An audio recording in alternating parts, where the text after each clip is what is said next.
Alright guys, what's going on? I'm under the boat,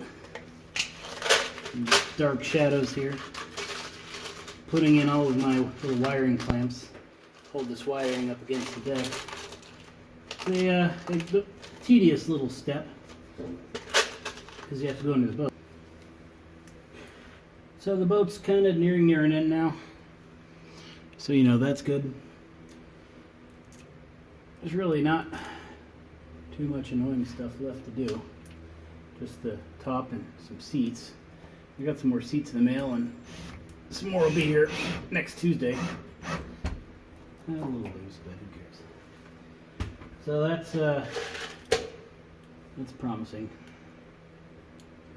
Should probably get smaller clamps to clamp these down a little better. These are 1/2 inch. I think they have 3/8. 3/8 will probably be fine. Even if I 4/4 in there, 1/4 inch, I'm sure they'll be fine too. So I'll probably put some of these 3/8 up anyway, and then go through with the smaller ones and just kind of snug it up.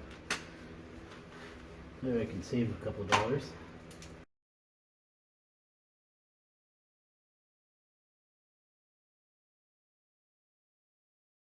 Alright, that is done. Let me, I got some seats to put in.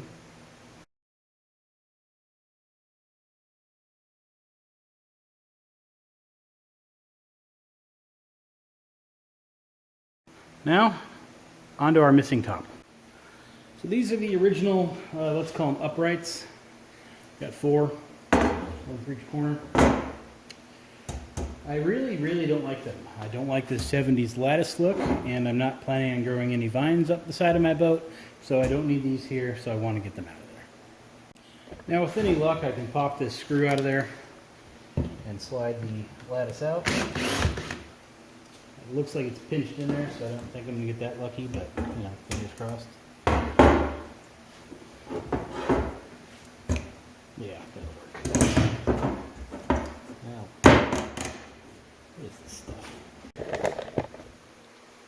Alright, I'm going to use my gasket chisel, as I call it. If you watch any of my outboard videos, this comes up a bit. Plan is, use your chisel in there, hammer the pinch a little wider, and fingers crossed that'll make it come out without too much effort.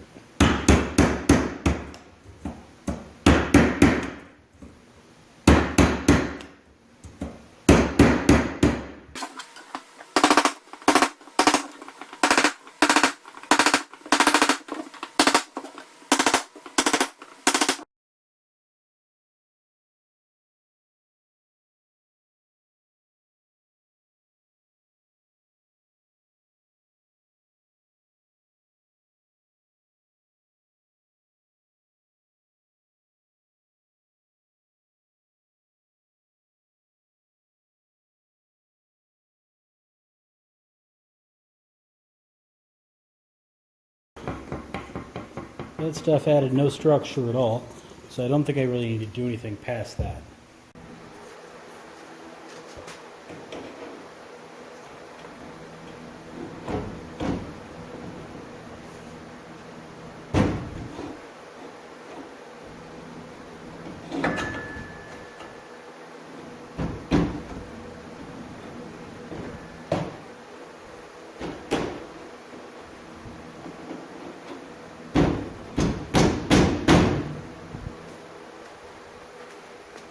Alright, a new washer, bolt and nutter installed. I'll show you more on this later. I wanted to make sure it was going to work, as this is the only one that doesn't have the seat cushion up against it. Or at least won't. Works pretty well so far, so I'll get the lattice out of the rest and get them all up. Alright, I'm on number 4 here. By now I've gotten quite good at it. Instead of using the old chisel, just use a big flathead. Perfect.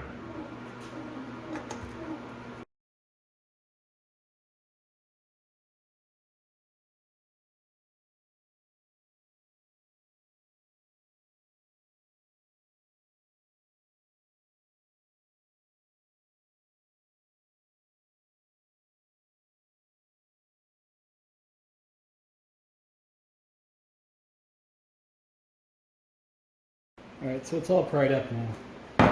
Granted, it ain't easy, but it's better than chiseling it.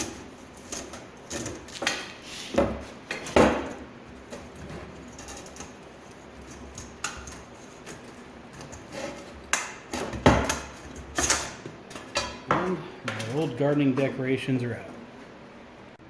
Alright, to get these things in, I got some new hardware. It's a 3/8 bolt, 16 threads per inch. Now, for whatever reason, this is a left side. I have two lefts instead of a left and a right. That's why you can see the channel here and on the inside of the other track. The rear is not like that, so I don't know what happened. Maybe some point somebody replaced them, or this one broke and this is the only one you could find, or the factory is just being cheap. I'm leaning towards the factory being cheap and saying, yeah, good enough. And for whatever reason, these bolts, they're not really that good. They kind of bind up. And when they do, they get stuck and don't come back off. So like this one's toast.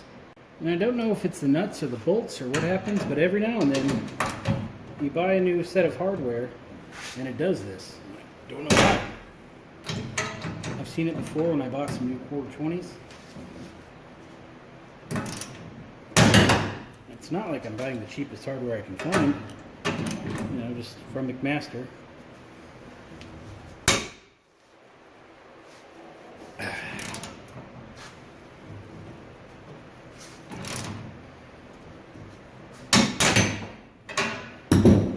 And that is the only way to get it back out. See what I mean? I don't know why it happens, it just kind of does. Now it's a nylon lock nut, the thin type, and it threads in perfectly fine. So let's see if this one does it.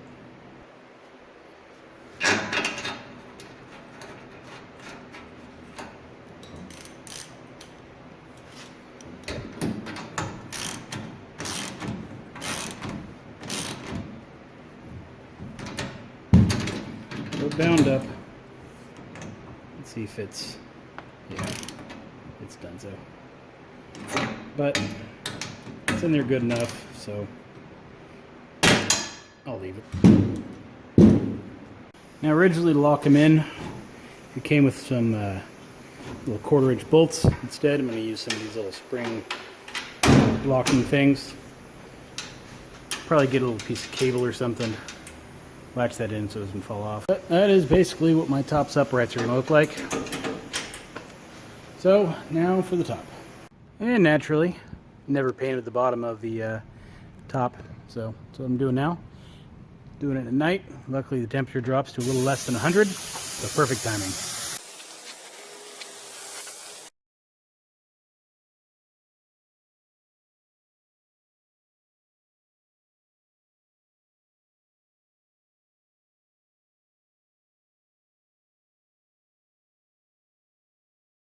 Alright, the top is reattached.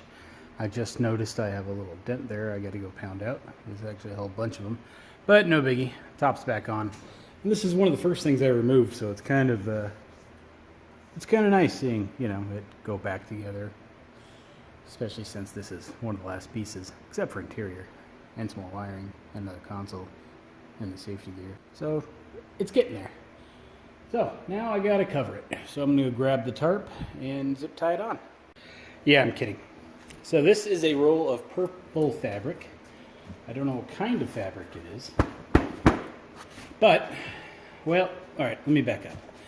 When we were doing the upholstery for the center console, you know, the center console, went to an upholstery shop. Said, hey, we need this. And I said, okay, cool, no problem. Come back Friday. This was on a Monday. All right, sounds good. So we go back on Friday. Oh, yeah, that's not ready yet. Come back tomorrow. Okay. So we go back on Saturday. They're closed. Nobody there. Okay, cool. Go back on Monday. Oh, yeah. Yeah, no, we're almost done. Come back tomorrow. Go back tomorrow. Oh, yeah, no. Just a little more time. So we went to another upholstery shop. That guy did it the next day, and everything was fine. The first shop we went to, they had a couple of pontoon boats in there, and I asked him, hey, what are you charging to redo that top? Just out of curiosity. He said, oh, that's, you know, about $1,000 plus materials to recover this. And they had some biminis there. Well, what's the bimini run? Oh, those start at 1,500. We build them here and install them. Okay, well, I could buy that same one for $400 via the internet. So $1,000 for some fabric up here, I think, is just ridiculous. That's like doctor money right there. And I don't want to pay $1,500 for them to make a bimini top that I can get for $400 online. I'd rather have a bimini top, honestly, because the more shade I get, the better. I could put 2 bimini tops in this thing, front and back, and get the entire thing shaded.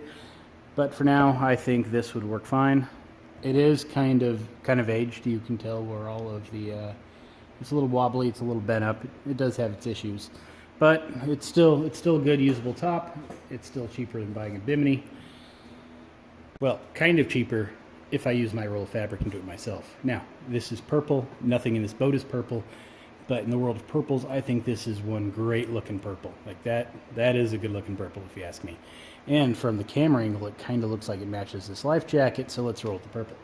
I have red also. So a friend of mine, Christine, she used to work, actually I think she does again, but anyway, she used to work at a place where she designed hospital beds and covers. So whenever the hospital would order a new set of covers, they would also order a new roll batch of material. And much like the military, they change their mind halfway through production, materials get thrown away, and they start with something else.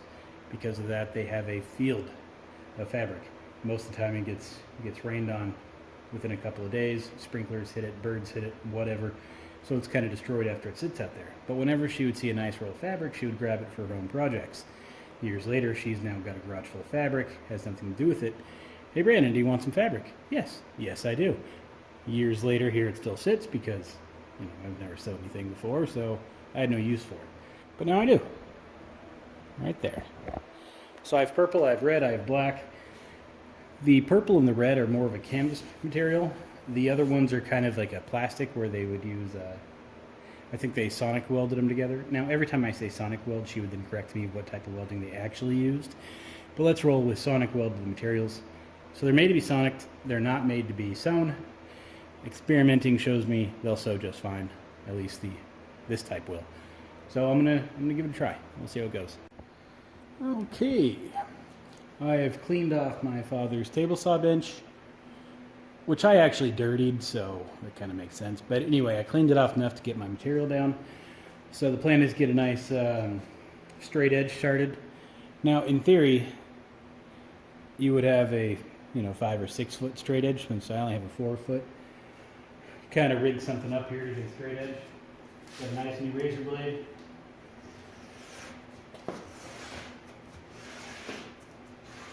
Nice good cut.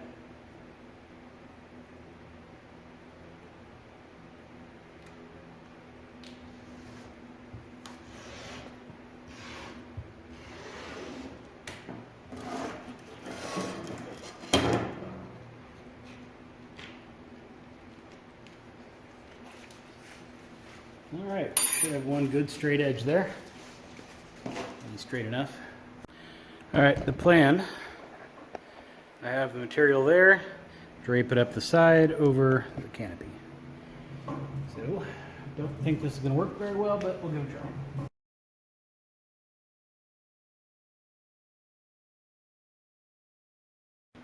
All right, I've commandeered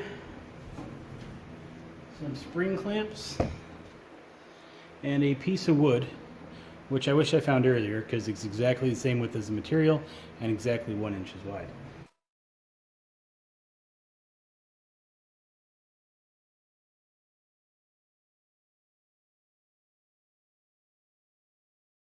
Now I'll kind of pull and stretch it and then have an inch overhang left over on this side, and that's where I'll trim the material.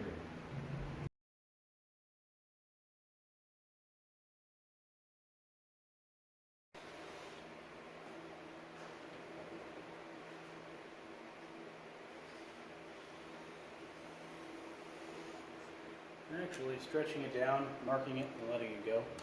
Put a line right at the mark I wanted, so I think that'll work. I'm going to do a rough trim just below it, take it on the bench, and do another final cut, if you will. My wood has a little bit of a bow to it, or crown, So I don't want to use that to cut this because it's just going to follow that same thing. So, back to this method.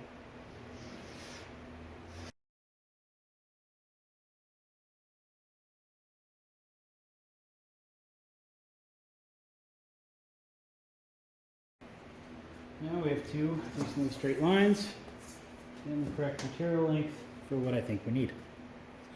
So now I need to do that again.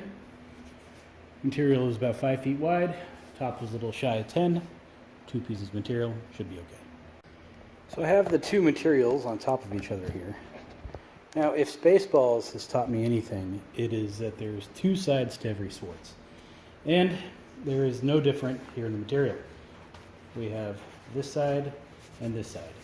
So you got to decide which side you want out or in. I'm thinking the dull side will probably go in to the inside when you're looking up at the roof, and then the softer side facing outward. So right now I have back to back. So if I run a seam through here, when you fold it out, you'll see the seam on the outside. I don't want that. So I got to flip the two around. Easier said than done on that one too.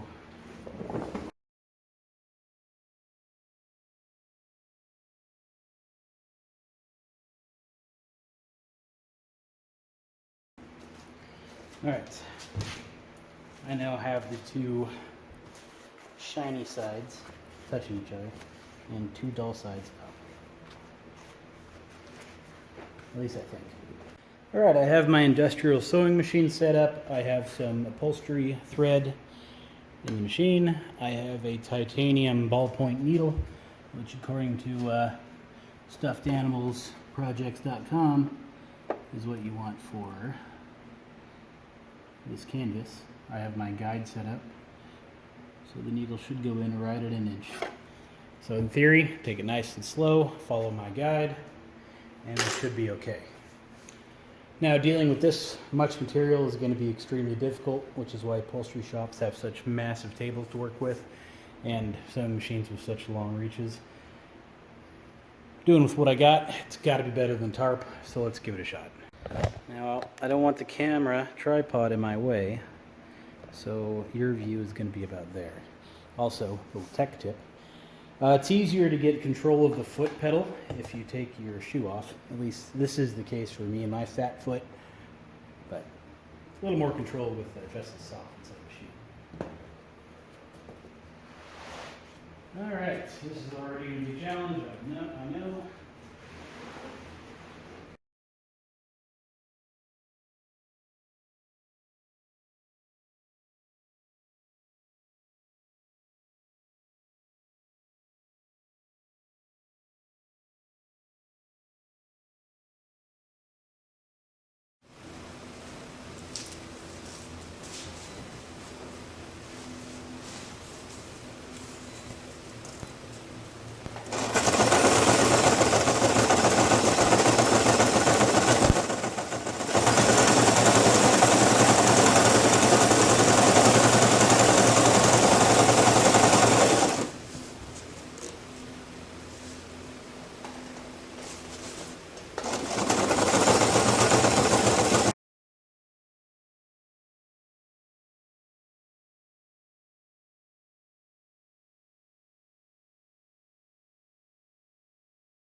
So I put the top down to make life easy, and then put my material on top of it. Fits absolutely perfectly. Those two pieces seam together.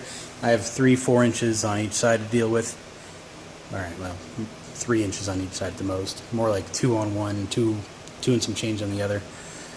Almost like that top was planned for that. Like they made it, okay, material we can get 5 feet wide, let's go a little under 10 feet, and we can reupholster these things. That's my guess. Anyway, the top is 94 inches wide, so an inch extra on each side to do my borders. I need 196 inches across. The highest point right here is 10 inches, so I need 12 12 by 96 inches is what I got to cut now.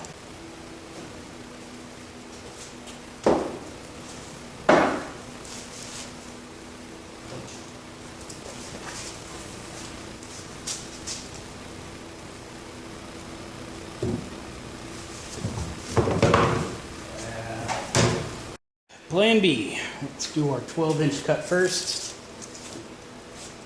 All the way down.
All right, I now have my 96-inch wide, 96-inch long, 12-inch wide material. Luckily, I remembered I had a sewing machine and I was able to seam the two halves together to get my full length I need. Hopefully there's still enough left over to do the front. I think there is. Let's, fingers crossed. I don't have to have a red front, but I'm not against it. All right, the corners are kind of throwing everything off here. It's taking me a while to kind of think about this. I draped this over, so I have the material square tubing here. You know, this stuff, it's an inch thick. So when I sew them together, that'll be my inch I need. So, we're rotating the top, we get to the corners, and that's where the problem sets in.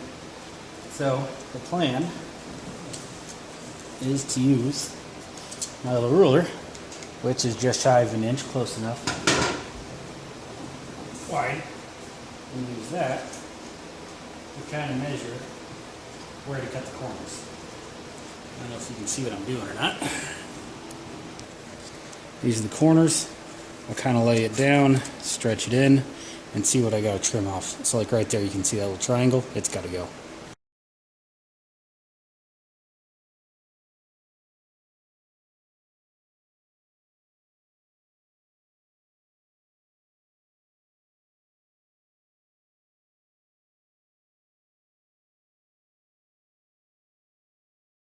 Top back up, trim the bottom.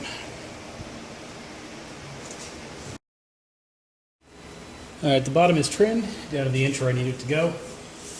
Now, just kind of got to sew it together. That's going to be a whole challenge on its own. Now I got corners and angles to fight with. So I'm going to write an I for inside, and then this way is where I want to do my sewing. So over here, I'll also write the inside I, and then upward to sew. So, in theory, as long as those two aren't touching, I'll be okay. Well, I wouldn't say it's going great. I lost my guard and a little off, but I think we'll stretch it on still.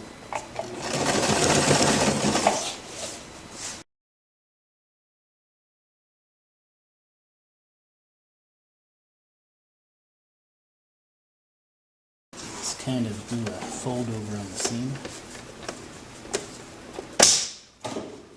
Guard again. I'll have to have all of it.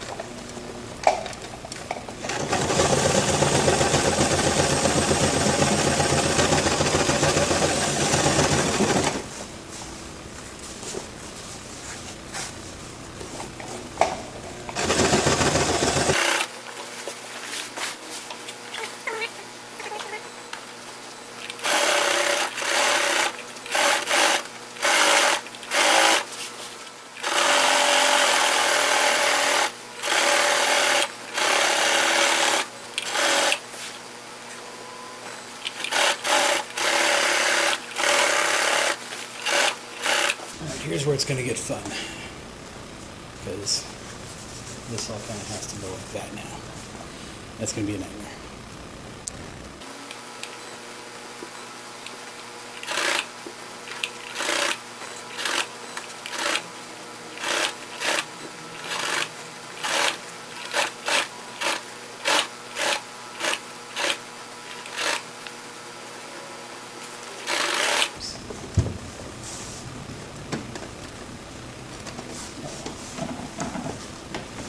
Looks like I might have ran out of bobbin.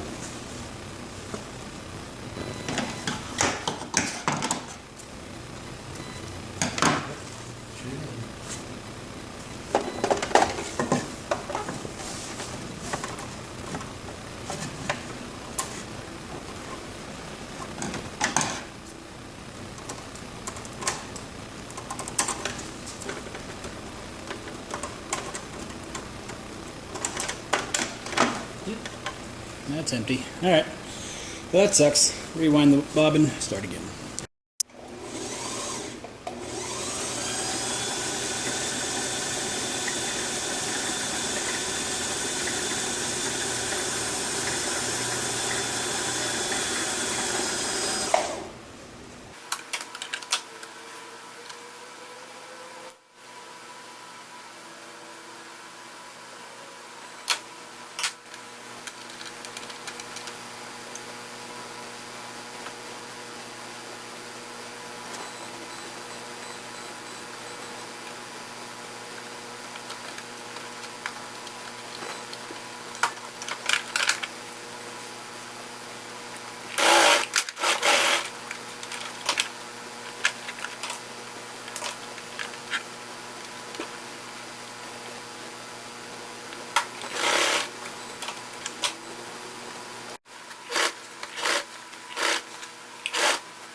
So that last corner, absolutely terrible. I was way off. Hopefully it doesn't look too bad. Hopefully the material will stretch. Hopefully I can trim it. So I'm just crossing a lot of things here. Slip it back on, see how bad it looks. Honestly, it's probably going to be okay. That doesn't look too bad. Now keep in mind that top's still got to be stretched on a little bit, but for the most part, that's not bad. I wouldn't say it's, top-notch professional quality, but, average quality. I would say that's about right. It's not bad.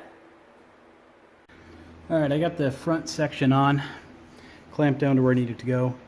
Again, I have the inch overhang down here on the bottom. Now I need an inch up top, so with it clamped onto where it needs to go, I can stretch it and just run a razor blade right along there.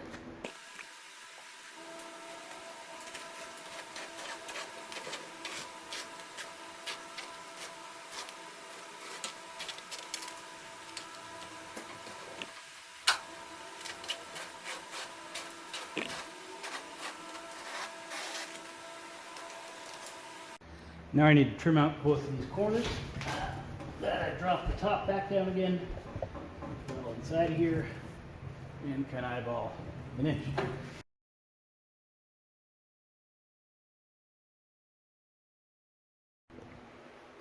Well, so far so good. Let's hope that continues.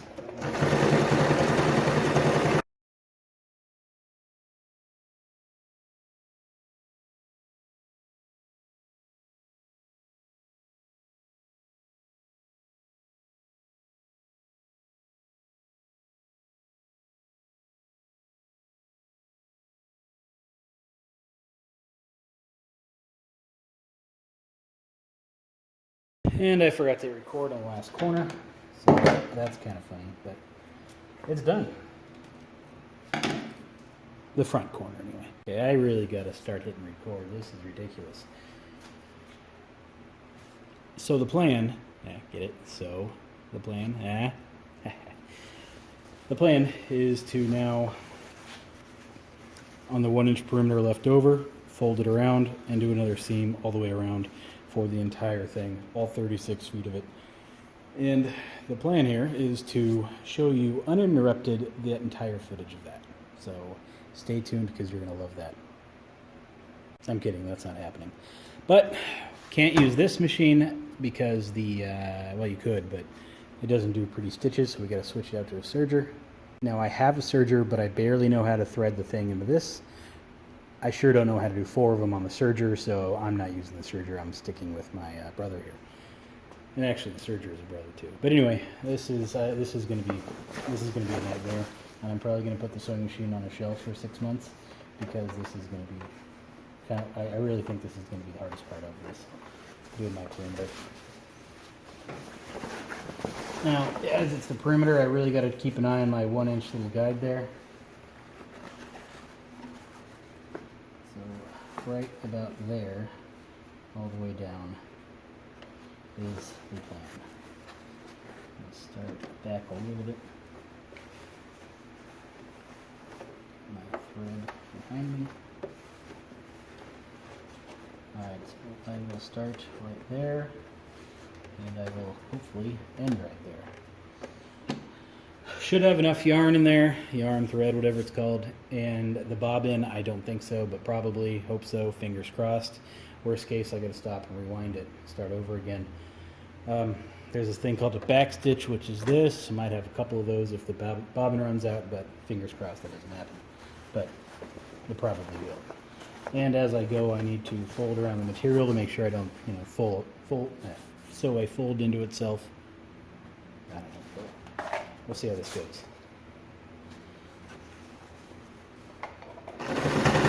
Alright, that is started. Do my back stitch, and I will continue.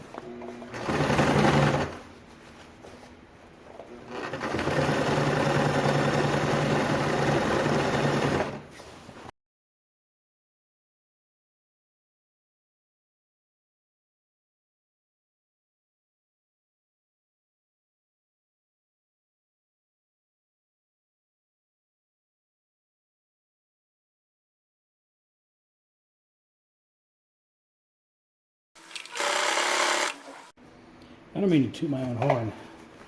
I'm getting quite good at this.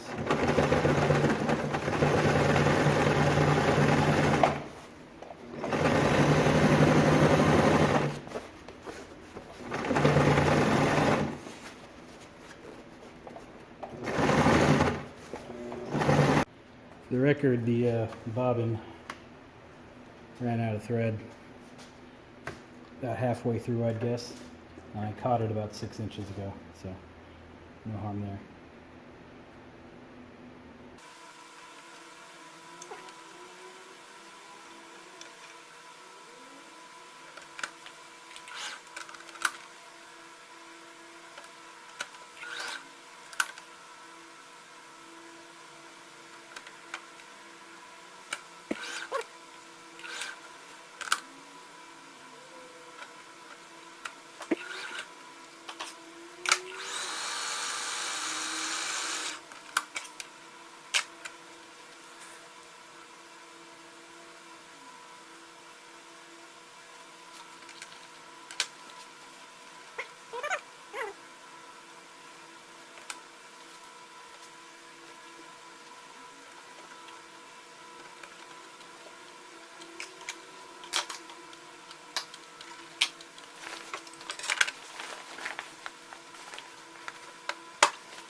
This is just priceless. Look how much thread is left there. Look how much I have left to do.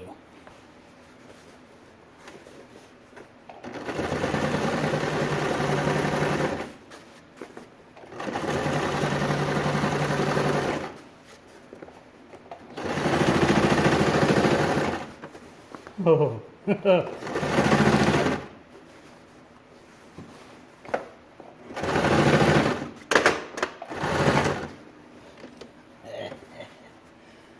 going.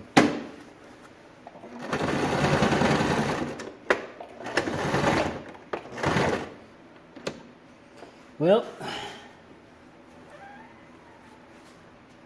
that is how much thread I have left. Is that not absolutely perfect? Look at that. That is hilarious. All right, you guys ready for the big reveal? Huh? Voila. Now, I don't want to toot my own horn or anything, but that came out beautifully. Yeah, the corner right up here, it could be nicer. But the fit, all right, let me back up. See these little, these little dots? Those are little buttons that I need to attach. But if you pull the canvas down to those buttons, it is just a perfect fit. I mean, I was happy with the tarp, but this is even better. All right, I'm gonna hit record. I'm gonna go get the Fam Bam out here and see what they think of it. Ignore this fold too. That should go away. Oh, Brandon! I'm impressed! Whoa! You did that? Yep. Now you gotta do the French stitch on that center seam. Yeah. Huh? I don't know. What do you think? It's good, man. I like it. Better than the tarp? Yeah. Why man. does it talk now? I am impressed. You did that all by yourself. Yep. Wow. Now, the upholstery shop did a three-fold on the seam. Wow. Yeah, they actually three-folded. Oh my goodness, we So have they did a 1.5 inch wide thing. So they allowed 4.5 inches, and then he folded it and folded it and folded it and sewed. So it's real thick. So when you put the snaps on, they're not going to pull through in the wind. Yes, and on the sides. Oh, so you guys What a great job! Hey, you like did it? it. Well, I'm really impressed with the end panel. I was wondering how you were going to sew the end panel, being a rookie. I'm not a rookie. I sewed 2 things now. Well, 3. Come up here. Climb the stairs. Oh, that is impressive. All right, while my helper polishes up the pontoons, I'm going to finish installing all the snap buttons around the top. All I'm going to do is go mark where they go with the Sharpie, take it back off, install them, put them all back on.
Well, is it top tier professional quality? Not really. You can see some little folds and some little creases and stuff. Hopefully some time and some stretching, those will all kind of look a little better. But for the most part, I really don't think it's too bad. I think it came out quite well actually. The color, I mean, it's not a bad looking purple, but it is purple.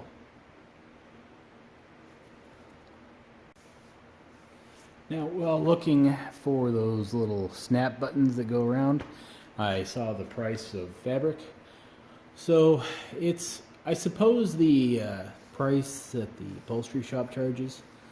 It's not that bad. It is, don't get me wrong, for 5 hours worth of work, they're probably making $700-800 in profit. But for this much material, you're probably looking at, $400, $200 if you really go with the cheaper stuff. It's pretty expensive. The ones I saw over at Michael's was like $40 a yard, and that's a lot of money. I forget how many yards this is, but it'd be between $800 and $1,200 at that price. That's a lot of money for this material. Will it last? I don't know. I don't know what type of material this is. I didn't get any type of labeling and repackaging or anything. I don't know if it's got any UV rating to it, so I don't know if it's going to fade. If it does fade, hopefully it fades to a dark gray. That'd be perfect, but we'll see what happens. Now, for the YouTubers out there, if you really don't like this color, please go ahead, send me a roll of blue or gray, whatever color you want to see, and I will happily change it. Until then, this is what we have. Now, I do need to put 2 grommets in the top up here and back there for the little running lights. I wanted to find some good 1-inch inside diameter grommets to put up there, but I couldn't find any. Large grommets are, 3/4 of an inch, 1/2 inch, most of them what I saw. So I'm gonna have to hunt some of those down via the interweb, take the top back off, put them on, but in due time. And no project is complete unless you get some of these straps into something. I had the buttons, I figured I might as well make some little straps. Fortunately, I'm already kind of seeing that it may not work that well. This bottom button's kind of already stretching out through the holes. Apparently, strap material wasn't the best idea up there. I was kind of trying to get some what I call redneck engineering up in there, but yeah, I'm gonna have to fix that. Maybe buy some quality strap or something. It's kind of a neat pull, though. Let me show you the accessories. Bought a bass boat at one point in time. The boat was junk. I cut up into small pieces and threw it away. But it did come with this bar, an outboard, a trailer, a whole bunch of other stuff. So this can clip onto the end of the bar, or you can use this spiky thing. It also has a little grabber end and a little spread pusher end. So kind of neat stuff going on with that bar.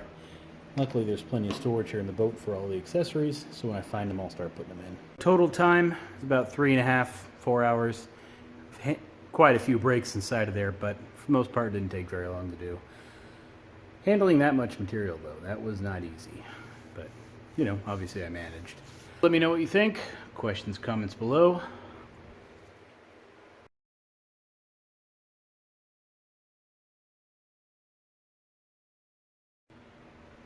Now that comment is actually, I really enjoy those kind of comments. It makes me feel like these videos I do are actually helping people. I know I get a lot of, well, not a lot. I get occasional, oh yeah, this is dumb, you did it all wrong, which I'm perfectly fine with. At no point do I claim to be an expert. But when somebody comments, thanks and that I helped them, it really is kind of empowering and encouraging to keep going with the video. So thanks for that. Well, everybody, see you next time.